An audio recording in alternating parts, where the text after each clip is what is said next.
So I just wanted to do a problem related to that baseball that we were just talking about to illustrate why we don't necessarily see a baseball, moving in this wave-like direction.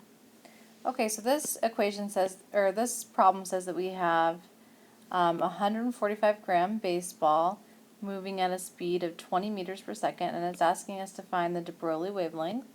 So we know that wavelength is equal to Planck's constant over mass times our velocity. And Planck's constant is equal to 6.626 times 10 to the negative 34 joules times seconds. And remember that a joule is equal to a kilogram meters squared per second squared. So Planck's constant is in kilograms meters squared per second.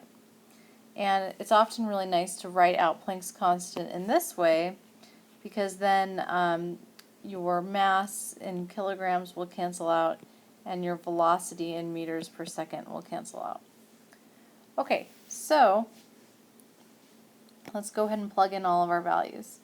So we know that our wavelength is equal to 6.626 times 10 to the negative 34 kilograms meters squared per second. Divide that by, okay, your mass in the problem is given to you in grams, but we need it in kilograms so they'll cancel out. So we can convert that so that it is 0.145 kilograms, and then our velocity is 20 meters per second.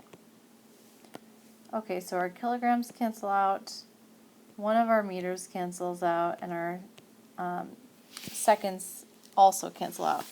So we're going to be left with an answer in meters, which makes sense because we're solving for a wavelength, which should be a distance. All right, and if you go ahead and plug that into a calculator, we get that our answer is 2.28 times 10 to the negative 34 meters. Okay, so if you think about it, a baseball is probably, from here to here, it's probably a few centimeters in diameter. So this is, probably 36 orders of magnitude, 32 orders of magnitude different in size than a baseball. So this de Broglie wavelength is negligible. Alright, so we can repeat this same exact problem now with an electron. So we have this problem that says we have an electron with a speed of 1 times 10 to the 6 meters per second. And what is the de Broglie wavelength? So again, we're going to use the equation lambda is equal to h over mv. So lambda is equal to 6.626 times 10 to the negative 34 kilograms meters squared per second, divided by the mass, which is 9.11 times 10 to the negative 31 kilograms.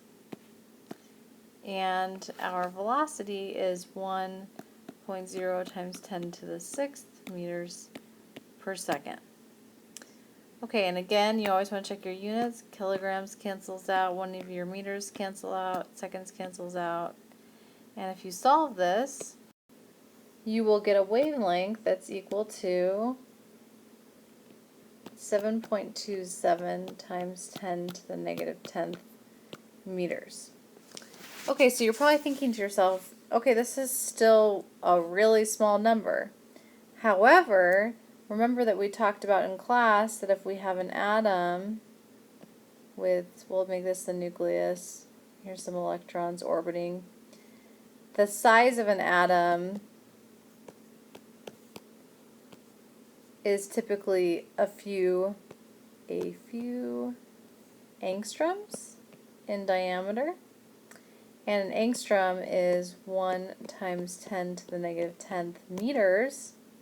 So now we're looking at this wavelength, and this wavelength is all of a sudden becoming very relevant for an atom.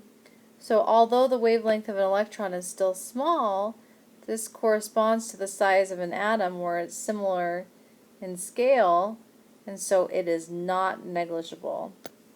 So the de Broglie wavelength is not negligible